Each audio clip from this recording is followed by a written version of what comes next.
നമുക്ക് ഏറ്റവും കൂടുതൽ ബാധ്യതകളുള്ളത് നമ്മുടെ മാതാപിതാക്കളോടാണ്.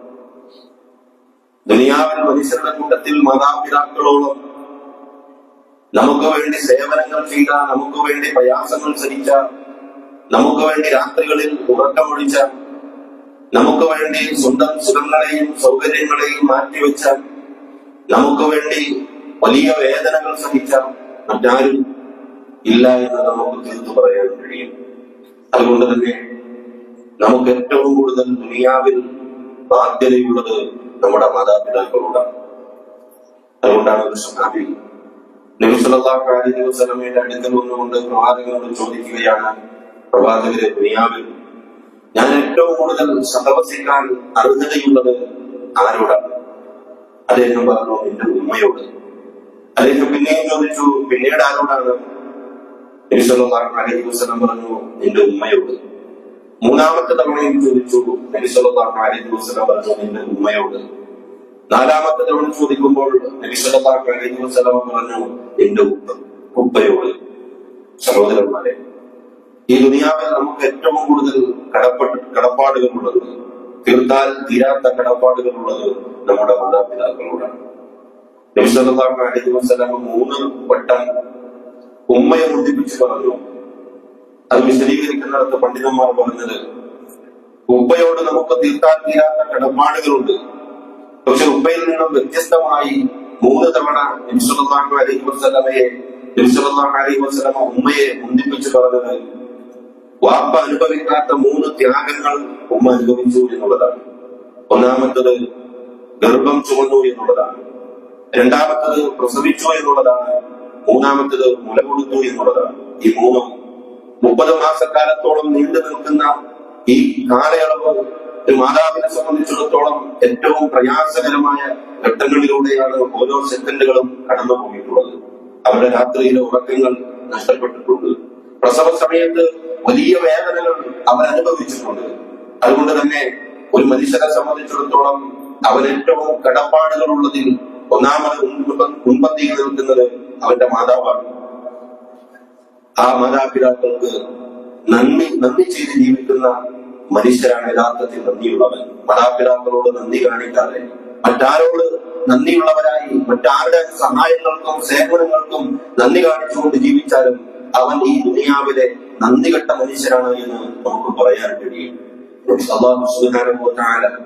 അള്ളാഹുവിനോട് നന്ദി കാണിക്കണം, എനിക്ക് നിങ്ങൾ നന്ദി കാണിക്കണം എന്ന് പറഞ്ഞിടത്ത് അതിനോടൊപ്പം അള്ളാഹു ചേർത്ത് പറഞ്ഞത് ഒരു വാലിദൈക്കും, നിന്റെ മാതാപിതാക്കൾക്കും നീ നന്ദി കാണിക്കണം എന്നുള്ളതാണ്. അള്ളാഹുവിനോട് നന്ദി കാണിക്കണം എന്ന് പറഞ്ഞ വാചകത്തോടൊപ്പം ചേർത്തുകൊണ്ട് അള്ളാഹു പറയുകയാണ്, ഒരു വാലിദൈക്കും, നിന്റെ മാതാപിതാക്കൾക്കും നീ നന്ദി കാണിക്കണം എന്നുള്ളതാണ്. മറ്റൊരിടത്ത് അള്ളാഹുവിന് നൽകേണ്ട ഏറ്റവും വലിയ അവകാശമായ തൗഹീദിനെ കുറിച്ച് അള്ളാഹു പറയുന്നിടത്ത്,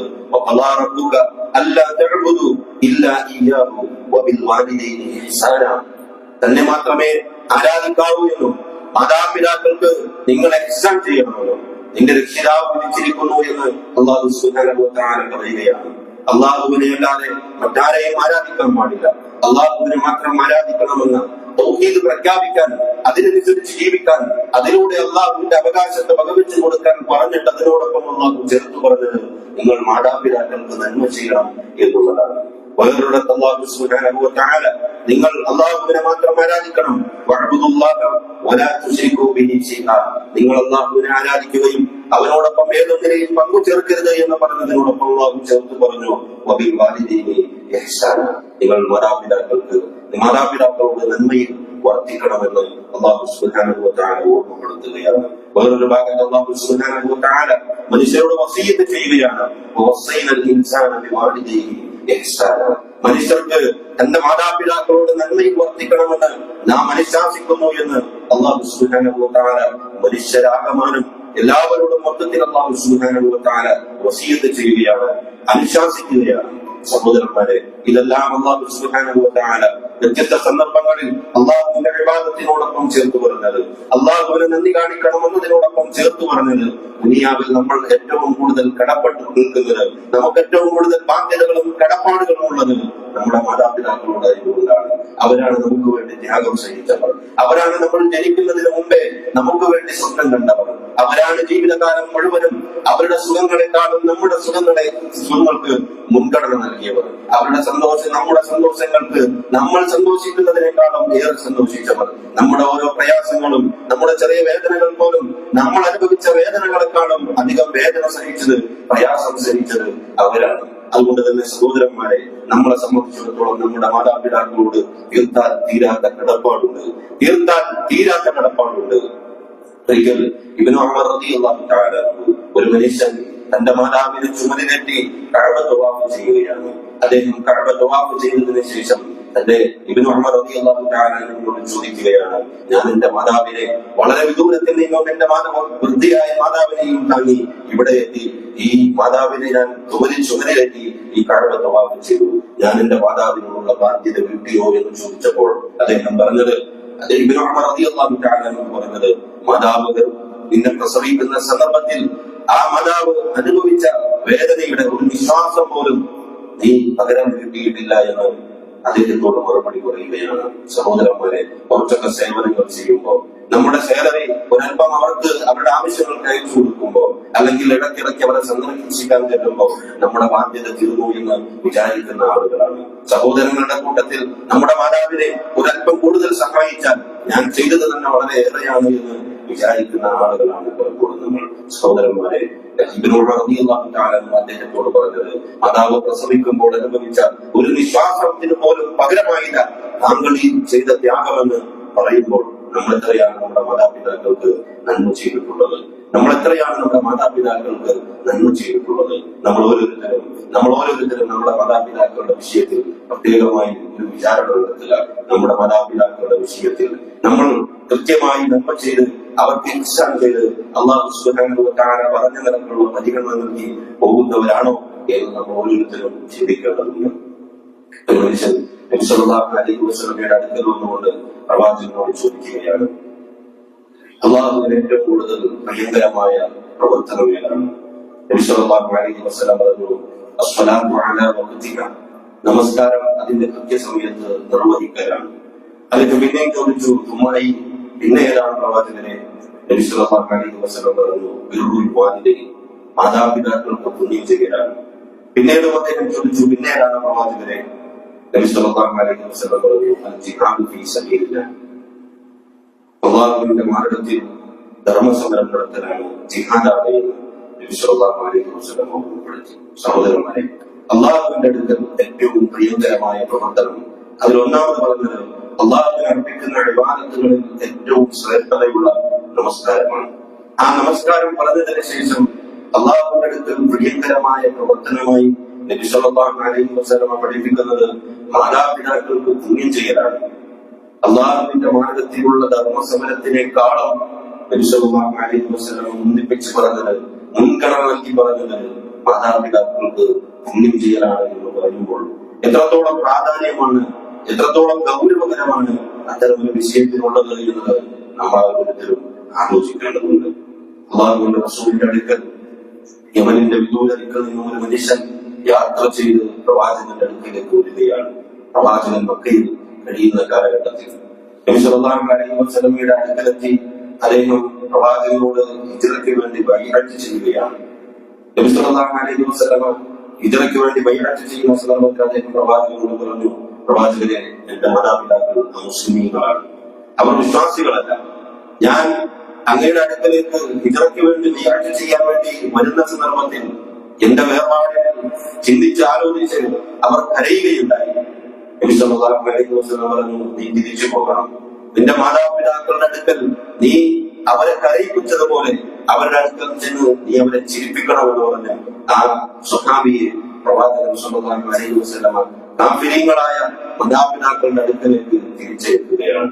മറ്റൊരു റിപ്പോർട്ടിൽ കാണാൻ ഒരു മനുഷ്യൻ നബി സല്ലല്ലാഹു അലൈഹി വസല്ലമയുടെ അടുക്കൽ വന്നുകൊണ്ട് ഹിജ്റയ്ക്ക് വേണ്ടി ജിഹാദിന് വേണ്ടി ബൈഅത്ത് ചെയ്യുകയാണ്.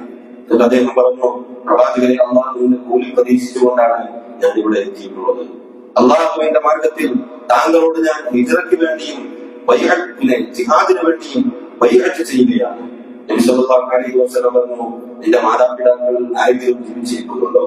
അദ്ദേഹം പറഞ്ഞു രണ്ടുപേരും ജീവിച്ചിരിക്കുന്നുണ്ട്. നബി സല്ലല്ലാഹു അലൈഹി വസല്ലം ചോദിച്ചു, താങ്കൾ അള്ളാഹുവിന്റെ പ്രതിഫലം ആഗ്രഹിച്ചുകൊണ്ടാണോ വന്നിട്ടുള്ളത്? അദ്ദേഹം പറഞ്ഞു, അതേ പ്രവാചകരെ. അദ്ദേഹം നബി സല്ലല്ലാഹു അലൈഹി വസല്ലം അദ്ദേഹത്തോട് പറഞ്ഞു, എങ്കിൽ നീ നിന്റെ മാതാപിതാക്കളുടെ അടുക്കിലേക്ക് പോവുക, അവർക്ക് നീ നല്ല സർവത്ത്, അവരിൽ നല്ല നിലക്ക് നീ സഹവസിക്കുക, എങ്കിൽ അള്ളാഹുവിന്റെ പ്രതിഫലം നിനക്ക് ലഭിക്കുമെന്ന് പറഞ്ഞ് ആ മനുഷ്യനെ അള്ളാഹു തിരിച്ചറിയുകയാണ്. സഹോദരന്മാരെ, അള്ളാഹുവിന്റെ മാർഗത്തിൽ ജിഹാദ് ചെയ്യുന്നതിന്റെ മഹത്വം നമുക്കറിയാം. വ്യക്തിപരമായി ജിഹാദ് ചെയ്യൽ നിർബന്ധമാകുന്ന ഘട്ടത്തിൽ എല്ലാവരും ജിഹാദിലേക്ക് പുറപ്പെടണം. അതല്ലാത്ത സന്ദർഭങ്ങളിൽ സാമൂഹികമായ ഫർദ് കിഫായയായ സന്ദർഭത്തിൽ ജിഹാദിന്റെ ആ ഒരു ജിഹാദിനേക്കാളും മാതാപിതാക്കൾക്ക് സേവനം ചെയ്യുന്നതിനെ നബി സല്ലല്ലാഹു അലൈഹി വസല്ലം മുൻഗണന നൽകി പറഞ്ഞുകൊണ്ടുവെങ്കിൽ മാതാപിതാക്കളുള്ള ബാധ്യതകളും കടപ്പാടുകളും നിർവഹിക്കുന്നിടത്ത് എത്രത്തോളം പ്രാധാന്യമാണ്, എത്രത്തോളം ശ്രദ്ധിക്കേണ്ടതുണ്ട് എന്ന് ഈ ഹദീസുകളിലൂടെ നമുക്ക് മനസ്സിലാക്കാൻ കഴിയും. സഹോദരന്മാരെ, ഇന്നത്തെ അവസ്ഥ എന്താണ്? ഇന്ന് സമൂഹത്തിൽ മാതാപിതാക്കൾ എന്ന് പറയുന്നത് തങ്ങളുടെ ഒരു ജോലിക്കാരും, അടുക്കളയിൽ തങ്ങളുടെ ഭക്ഷണം പാകം ചെയ്യാനുള്ള വേലക്കാരായി, തങ്ങളുടെ വസ്ത്രങ്ങൾ അയൺ ചെയ്യാൻ, തങ്ങൾക്ക് ചെലവ് നൽകാൻ, തങ്ങളുടെ ആവശ്യങ്ങൾ നിർവഹിക്കാനുള്ള കേവലം ജോലിക്കാർ മാത്രമായിട്ടാണ് പലപ്പോഴും മക്കൾ മാതാപിതാക്കളെ കാണുന്നത്. മാതാപിതാക്കളെ ആക്രമിക്കുകയും മാതാപിതാക്കളെ കണ്ണീര് കുളിപ്പിക്കുകയും മാതാപിതാക്കളുടെ ഹൃദയങ്ങളിൽ നൊമ്പരങ്ങൾ നിറയ്ക്കുകയും ചെയ്യുന്ന മക്കൾ അധികരിച്ചു വരുന്ന ഒരു കാലഘട്ടത്തിലാണ് നമ്മൾ ജീവിച്ചുകൊണ്ടിരിക്കുന്നത്. നമ്മൾ കേൾക്കുന്ന വാർത്തകളിൽ മാതാവിന്റെ കഴുത്തിൽ കത്തികൊണ്ട് കുത്തിക്കൊലപ്പെടുത്തിയ, മാതാവിന്റെ നെഞ്ചത്ത് ചുവട്ടുന്ന, മദ്യപിച്ചും ലഹരിയിൽ അടിമപ്പെട്ടും വീട്ടിലേക്ക് കടന്നു വന്ന് മാതാപിതാക്കളുടെ സ്വസ്ഥത കടത്തുന്ന മക്കളുടെ വാർത്തകൾ അനേകം നമ്മൾ കേൾക്കുകയാണ്. നബി സല്ലല്ലാഹു അലൈഹി വസല്ലമയുടെ അടുക്കലേക്ക് ഒരിക്കൽ ജിബ്രീൽ അലൈഹിസ്സലാത്തു വസ്സലാം കടന്നു വന്നു. എന്നിട്ട് പ്രവാചകനോട് ഒരുപാട് ചോദ്യങ്ങൾ ചോദിച്ചു. ആ കൂട്ടത്തിൽ പ്രവാചകനോട് ചോദിച്ചു, എന്നാണ് അന്ത്യദിനം ഉണ്ടാവുക? നബി സല്ലല്ലാഹു അലൈഹി വസല്ലം പറഞ്ഞു, അൽ മസ്ഊലു അൻഹാ ബിഅലമ മിനസ് സാഹിൽ. ചോദ്യകർത്താവിനേക്കാളും അറിവുള്ളവരല്ല ഈ ചോദിക്കപ്പെടുന്നത്. അപ്പോൾ അദ്ദേഹം ജിബ്രീൽ അലൈഹിസ്സലാത്തു വസ്സലാം പിന്നെയും ചോദിച്ചു, എന്താണ് അന്ത്യദിനത്തിന്റെ അടയാളം? നബി സല്ലല്ലാഹു അലൈഹി വസല്ലം ചില അടയാളങ്ങൾ പറഞ്ഞു. കൂട്ടത്തിൽ പറഞ്ഞു, അൻ തലിദൽ അമതു റബ്ബതഹ. ഒരടിമ സ്ത്രീ തന്റെ യജമാനനെ പ്രസവിക്കലാണ്. അതിൽ രണ്ട് നിലക്കുള്ള വിശദീകരണങ്ങൾ പണ്ഡിതന്മാർ നൽകുന്നു. അതിലൊന്ന്, മാതാപിതാക്കൾ തങ്ങളെ അടിമകളായി കാണുന്ന, അടിമകളെ പോലെ വർദ്ധിക്കുന്ന മക്കളെ പ്രസവിക്കലാണ് എന്നുള്ളതാണ്. ആ മക്കൾ തങ്ങളുടെ മാതാപിതാക്കളെ അടിമകളോട് പെരുമാറുന്നത് പോലെയാണ്. അവരോടുള്ള ഇടപാടുകൾ, സംസാരങ്ങൾ, കൽപ്പനകളെല്ലാം അടിമകളോട് യജമാനൻ ഇടപെടുന്നത് പോലെയാണ് എന്നതാണ് പണ്ഡിതന്മാർ വിശദീകരിച്ചിട്ടുള്ളത്. ഇത് നമ്മുടെ സമൂഹത്തിൽ നോക്കിക്കഴിഞ്ഞാൽ അവരുടെ വീടുകളിൽ മക്കളുടെ അടിമകളാണ് മാതാപിതാക്കൾ. വീട്ടിൽ ഒരു തീരുമാനം എടുക്കണമെങ്കിൽ മക്കൾ തീരുമാനിക്കണം. മാതാപിതാക്കളുടെ വിഷയങ്ങളിൽ പോലും അവർക്ക് സ്വതന്ത്രമായ ഒരു തീരുമാനമെടുക്കാൻ ഇന്നത്തെ മാതാപിതാക്കൾക്ക് അവകാശമില്ല. പലപ്പോഴും വീട്ടിലെ മക്കളെ പേടിച്ചുകൊണ്ടാണ് അവർ രാത്രികളിൽ കഴിഞ്ഞുകൂടുന്നത്. മക്കളുടെ വിഷയത്തിലാണ് അവർ ഏറ്റവും കൂടുതൽ കണ്ണീര് കുടിക്കുന്നത്. മറ്റുള്ളവരുടെ വിഷയങ്ങളിൽ അവർ നിർഭയത്തരാണ്. പക്ഷേ തങ്ങൾക്ക് താങ്ങും തണലുമാകേണ്ട, തങ്ങൾ പ്രയാസം സഹിക്കുന്ന സമയത്ത് തങ്ങളുടെ പ്രയാസങ്ങൾ നീക്കിക്കൊടുക്കേണ്ട ആ മക്കളെ പേടിച്ച് ആ മക്കളിൽ നിന്നും ദുരിതം അനുഭവിച്ചുകൊണ്ട് മാതാപിതാക്കൾ കഴിഞ്ഞുകൂടുകയാണ്. സഹോദരന്മാരെ, അന്ത്യദിനത്തിന്റെ അടയാളമായിട്ടാണ് നബി സല്ലല്ലാഹു അലൈഹി വസല്ലം ഇത് ഓർമ്മപ്പെടുത്തിയിട്ടുള്ളത്. അല്ലാഹു സുബ്ഹാനഹു വ തആല ദുനിയാവിൽ വെച്ച് തന്നെ ശിക്ഷകൾ നടപ്പിലാക്കുന്ന ചില ശിക്ഷകളിൽപ്പെട്ടതാണ് മാതാപിതാക്കളെ ദ്രോഹിക്കുകയും ധിക്കരിക്കുകയും ചെയ്യുന്നവർക്കുള്ള ശിക്ഷ എന്ന് നബി സല്ലല്ലാഹു അലൈഹി വസല്ലം ഓർമ്മപ്പെടുത്തിയിട്ടുണ്ട്. ദുനിയാവിൽ മാതാപിതാക്കളെ കണ്ണീര് കുടിപ്പിച്ചവർ, ദുനിയാവിൽ മാതാപിതാക്കളെ നൊമ്പരപ്പെടുത്തിയവർ, ദുനിയാവിൽ മാതാപിതാക്കളെ ധിക്കരിച്ചുകൊണ്ട് ജീവിച്ച, മാതാപിതാക്കളെ പ്രയാസപ്പെടുത്തിയ മക്കളെ സംബന്ധിച്ചിടത്തോളം അത് ദുനിയാവിൽ വെച്ച് തന്നെ അനുഭവിക്കും എന്നതാണ് നബി സല്ലല്ലാഹു അലൈഹി വസല്ലം ഓർമ്മപ്പെടുത്തിയിട്ടുള്ളത്. ചരിത്രത്തിൽ ഒരുപാട് പാഠങ്ങൾ ആ വിഷയത്തിൽ നമുക്ക് കാണാൻ സാധിക്കും. ഇന്ന് നമുക്ക് നമ്മുടെ ഈ ഒരു കാലഘട്ടത്തിൽ തന്നെ അങ്ങനെ മാതാപിതാക്കളെ പ്രയാസപ്പെടുത്തുന്നവർ ശിഷ്ടകാല ജീവിതത്തിൽ അതിന്റെ ദുരന്തങ്ങൾ അനുഭവിക്കുന്നത് നമുക്ക് കാണാൻ സാധിക്കും. എത്രത്തോളം ഒരു സ്വാലിഹായ മനുഷ്യനാണെങ്കിൽ പോലും മാതാപിതാക്കളെ പ്രയാസപ്പെടുത്തിയാൽ, ആ മാതാപിതാക്കളുടെ പ്രാർത്ഥനകൾ തനിക്കെതിരെ തിരിഞ്ഞാൽ ആ പ്രാർത്ഥന അല്ലാഹു സ്വീകരിക്കുകയും അതിന്റെ പ്രയാസങ്ങൾ ആ മനുഷ്യൻ അനുഭവിക്കുകയും ചെയ്യും. അതാണ് നമ്മൾ ജുറൈജ് റളിയല്ലാഹു തആല അൻഹുവിന്റെ ജീവിതത്തിൽ കണ്ടത്. അദ്ദേഹം അല്ലാഹു ഇഷ്ടപ്പെടുന്ന അല്ലാഹുവിന്റെ ഔലിയാക്കളിൽപ്പെട്ട ഒരു വലിയ ഒരു അദ്ദേഹത്തിന്റെ മാതാവ് അദ്ദേഹത്തിനെതിരെ പ്രാർത്ഥിക്കുമ്പോൾ ആ പ്രാർത്ഥന അല്ലാഹു സ്വീകരിക്കുകയാണ്. എന്താണ് അതിനെതിരെ പ്രാർത്ഥിക്കാനുള്ള കാരണം? അദ്ദേഹം പ്രത്യേകമായ ഒരു സ്ഥലത്ത് അള്ളാഹുവിനെ ആരാധിക്കുന്നതിന് വേണ്ടി പ്രത്യേകമായൊരു മഠം പണിയുകയും, ഒരു കുന്നിന്റെ മുകളിൽ അള്ളാഹുവിനെ ഇബാദത്ത് ചെയ്യുന്നതിന് വേണ്ടി ഒരു മഠം പണിഞ്ഞ് അതിന്റെ ഉള്ളിൽ നിന്നുകൊണ്ട് അദ്ദേഹം നമസ്കരിക്കുകയാണ്. നമസ്കരിക്കുന്ന സമയത്ത് തന്റെ മാതാവ് ആ കുന്നിന്റെ ഓരത്ത് നിന്നുകൊണ്ട് വിളിക്കുകയാണ്. നമസ്കാരത്തിൽ അദ്ദേഹം ഉമ്മയുടെ വിളി കേൾക്കുന്നു. നിർബന്ധമില്ലാത്ത ആ നമസ്കാരത്തിൽ അദ്ദേഹം ഉമ്മയുടെ വിളി കേൾക്കുമ്പോൾ അദ്ദേഹം ആലോചിക്കുകയാണ്, ഉമ്മ വിളിക്കുകയാണ്, അള്ളാഹുമ്മയുടെ മുനാജാത്തിലാണ്, ഞാൻ ഏത് സ്വീകരിക്കണം?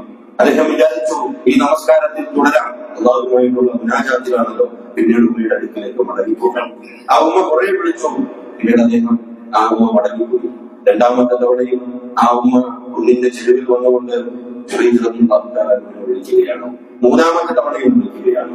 3 സന്ദർഭങ്ങളിലും അദ്ദേഹം നമസ്കാരത്തിലാണ്. അവസാനം ആ ഉമ്മ ഏതോ ഒരു ദുർബല നിമിഷത്തിൽ അദ്ദേഹത്തിന്റെ എതിരെ മകനെതിരെ പ്രാർത്ഥിച്ചു പോയി. ഒരു മോശപ്പെട്ട സ്ത്രീയെ ആരോപണത്തിന് വിലയിഴക്കപ്പെടാതെ ഈ മകൻ മരണപ്പെടുത്തരുതേ എന്ന് അല്ലാഹുവോട് പ്രാർത്ഥിച്ചു പോയി. സഹോദരന്മാരെ, അല്ലാഹു സുബ്ഹാനഹു വ തആല ആ പ്രാർത്ഥന സ്വീകരിച്ചു. ആരുടെ വിഷയത്തിൽ? അള്ളാഹുവിന്റെ വലിയ വിഷയത്തിൽ അള്ളാഹു പ്രാർത്ഥന സ്വീകരിച്ചു. അദ്ദേഹം ഒരു സ്ത്രീയുടെ വിഷയത്തിൽ ആരോപണത്തിന് വിധേയനായി. ആ സന്ദർഭത്തിൽ അള്ളാഹു അദ്ദേഹത്തെ രക്ഷപ്പെടുത്തുകയും ചെയ്തു. പക്ഷേ ആ ഉമ്മയുടെ പ്രാർത്ഥന അള്ളാഹു സ്വീകരിച്ചു എന്നുള്ളതാണ് ഒരു വലിയ വിഷയത്തിൽ. നമസ്കാരത്തിൽ തുടർന്നതിന്റെ പേരിൽ, ഉമ്മ പ്രാർത്ഥിച്ചതിന്റെ പേരിൽ ആ ഉമ്മയുടെ പ്രാർത്ഥന അള്ളാഹു സ്വീകരിച്ചിട്ടുണ്ടെങ്കിൽ സഹോദരന്മാരെ, ഒരു ഇബാദത്തിന്റെയുമല്ലാത്ത വിഷയങ്ങളിൽ, മോശപ്പെട്ട തിന്മയുടെ വിഷയങ്ങളിൽ മാതാപിതാക്കളെ കണ്ണീര് കുടിപ്പിച്ച് ആ മാതാപിതാക്കളിൽ നിന്നും നമുക്കെതിരെ പ്രാർത്ഥിച്ചാൽ എങ്ങനെയാണ് അല്ലാഹു സുബ്ഹാനഹു വ തആല പ്രാർത്ഥനയെ തട്ടിക്കളയുക? നബി സല്ലല്ലാഹു അലൈഹി വസല്ലം പറഞ്ഞത് 3 പ്രാർത്ഥനകൾ അല്ലാഹു സുബ്ഹാനഹു വ തആല ഒരിക്കലും ആ പ്രാർത്ഥനകൾ തട്ടിക്കളയുകയില്ല എന്നുള്ളതാണ്. അതിലൊരു പ്രാർത്ഥന മാതാപിതാക്കൾ തന്റെ മക്കൾക്ക് വേണ്ടി പ്രാർത്ഥിക്കുന്ന പ്രാർത്ഥനയാണ്. അത് അനുകൂലമാണെങ്കിലും പ്രതികൂലമാണെങ്കിലും.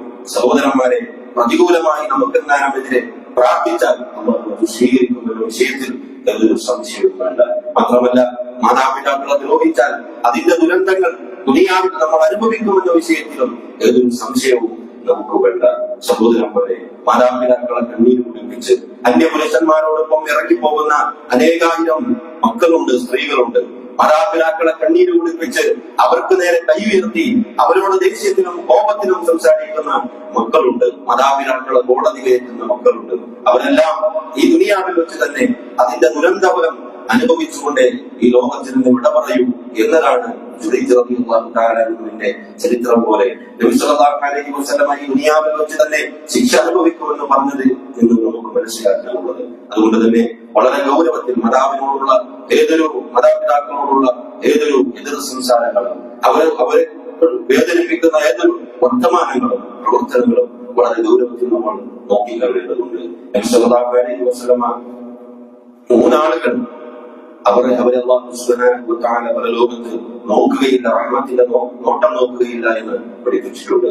ആ കൂട്ടത്തിൽ ഒന്നാമതായി പ്രവാചകൻ എണ്ണിയത് മാതാപിതാക്കളെ ദ്രോഹിക്കുന്ന മക്കളെ കുറിച്ചാണ്. മാതാപിതാക്കളെ ദ്രോഹിക്കുന്ന മക്കളെ അല്ലാഹു സുബ്ഹാനഹു വ തആല കാരുണ്യത്തിന്റെ നോട്ടം നോക്കുകയില്ല എന്ന് നബി സല്ലല്ലാഹു അലൈഹി വസല്ലം ഓർമ്മപ്പെടുത്തിയിട്ടുണ്ട്. 3 ആളുകളെ കുറിച്ച് നബി സല്ലല്ലാഹു അലൈഹി വസല്ലം പരിചയപ്പെടുത്തി അവർ സ്വർഗ്ഗത്തിൽ പ്രവേശിക്കുകയില്ല. അതിലും ഒന്നാമതായി നബി സല്ലല്ലാഹു അലൈഹി വസല്ലം എഴുതിയിട്ടുള്ളത് മാതാപിതാക്കളെ ദ്രോഹിക്കുന്ന, മാതാപിതാക്കളെ ധിക്കരിക്കുന്ന മക്കളെ കുറിച്ചാണ്. അതുകൊണ്ട് സഹോദരന്മാരെ, നമ്മുടെ പ്രവർത്തനങ്ങളിൽ, നമ്മുടെ സംസാരങ്ങളിൽ നമ്മുടെ മാതാപിതാക്കളെ വേദനിപ്പിക്കുന്ന, അവരെ നൊമ്പരപ്പെടുത്തുന്ന ഏതെങ്കിലും പ്രവർത്തനങ്ങൾ ഉണ്ടായിട്ടുണ്ടോ എന്ന് നമ്മൾ വിലയിരുത്തേണ്ടതുണ്ട്.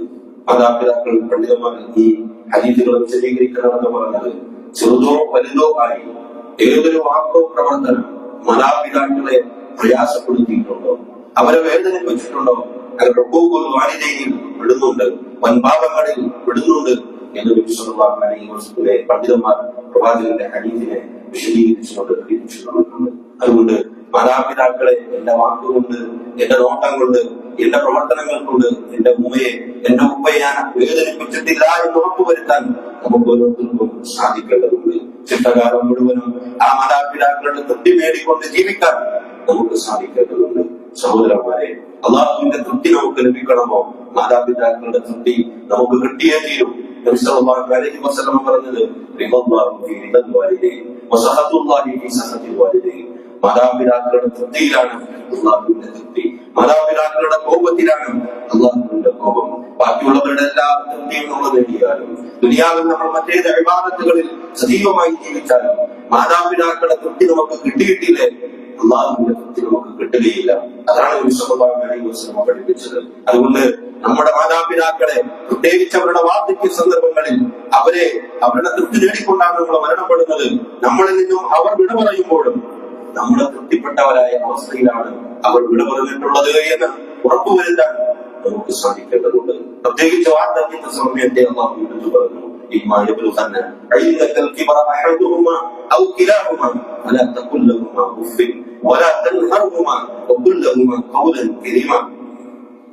നിങ്ങളുടെ അടുക്കൽ ആ മാതാപിതാക്കൾ രണ്ടുപേരുമോ അല്ലെങ്കിൽ ഒരാളോ വാർദ്ധക്യത്തിലെത്തിയ സമയത്ത് നിന്നോടൊപ്പം ഉണ്ടെങ്കിൽ നീ അവരോട് എന്ന് പോലും ഉഫ്ഫി എന്ന് പോലും പറയരുത് എന്ന് ഓർമ്മപ്പെടുത്തുകയാണ്. അറബി ഭാഷയിൽ മറ്റുള്ളവരെ പ്രയാസപ്പെടുത്തുന്ന വാചകങ്ങളിൽ ഏറ്റവും വിശാലമായ, ഏറ്റവും ഗൗരവം കുറഞ്ഞൊരു വാചകമാണ് ഉഫ്ഫിലുള്ളത്. ആ വാക്കുപോലും മാതാപിതാക്കൾ നിന്റെ അടുക്കൽ വാർദ്ധക്യം പ്രാപിച്ചു നിൽക്കുന്ന സന്ദർഭത്തിൽ നീ അവരോട് പറയരുത് എന്നും, നീ അവരോട് കയർത്ത് സംസാരിക്കരുത് എന്നും, ഏറ്റവും മാന്യമായ വർത്തമാനം മാത്രമേ അവരോട് പറയാൻ പാടുള്ളൂ എന്നും അല്ലാഹു സുബ്ഹാനഹു വ തആല ഓർമ്മപ്പെടുത്തുകയാണ്. മാത്രമല്ല കാരുണ്യത്തോടുകൂടി എളിമയുടെ ചിറകുകൾ നീ അവർക്ക് ഇരുവർക്കും താഴ്ത്തി കൊടുക്കണമെന്നുള്ള ഓർമ്മപ്പെടുത്തുകയാണ്. എത്ര മനോഹരമായാണ് മാതാപിതാക്കളുടെ വിഷയങ്ങൾ നമ്മൾ ഉപയോഗിക്കുന്ന വാചകങ്ങൾ പോലും, നമ്മുടെ പ്രവർത്തനങ്ങൾ പോലും, നമ്മുടെ സമീപനങ്ങൾ പോലും എത്രത്തോളം കാരുണ്യമായിട്ടായിരിക്കണമെന്നത് അല്ലാഹു ആയത്തിലൂടെ നമുക്ക് വിശദീകരിച്ചു തരികയാണ്. മാത്രമല്ല അവർക്ക് വേണ്ടി നിങ്ങൾ പ്രാർത്ഥിക്കണമെന്നും അല്ലാഹു സുബ്ഹാനഹു വ തആല ഓർമ്മപ്പെടുത്തി. എങ്ങനെ അവർ ഞങ്ങളെ ചെറുപ്രായത്തിൽ, ഞങ്ങൾ കുട്ടികളായിരുന്നപ്പോൾ അവരെങ്ങനെയാണോ ഞങ്ങളെ പോറ്റി വളർത്തിയത്, അതുപോലെ നീ അവരോട് കരുണ കാണിക്കണം എന്ന് അല്ലാഹു സുബ്ഹാനഹു വ തആല ഓർമ്മപ്പെടുത്തുകയാണ്. അവർ ഞങ്ങളെ ചെറുപ്രായത്തിൽ പോറ്റി വളർത്തിയതുപോലെ, അവർ നമുക്ക് വേണ്ടി പ്രയാസങ്ങൾ സഹിച്ചതുപോലെ, അവർ നമുക്ക് വേണ്ടി ത്യാഗങ്ങൾ സഹിച്ചതുപോലെ നമുക്ക് അവർക്ക് വേണ്ടി ചെയ്യാൻ സാധിക്കുകയില്ല. നമ്മൾ എന്തൊക്കെ ചെയ്താലും അതുപോലെ നമുക്ക് ചെയ്യാൻ സാധ്യമല്ല.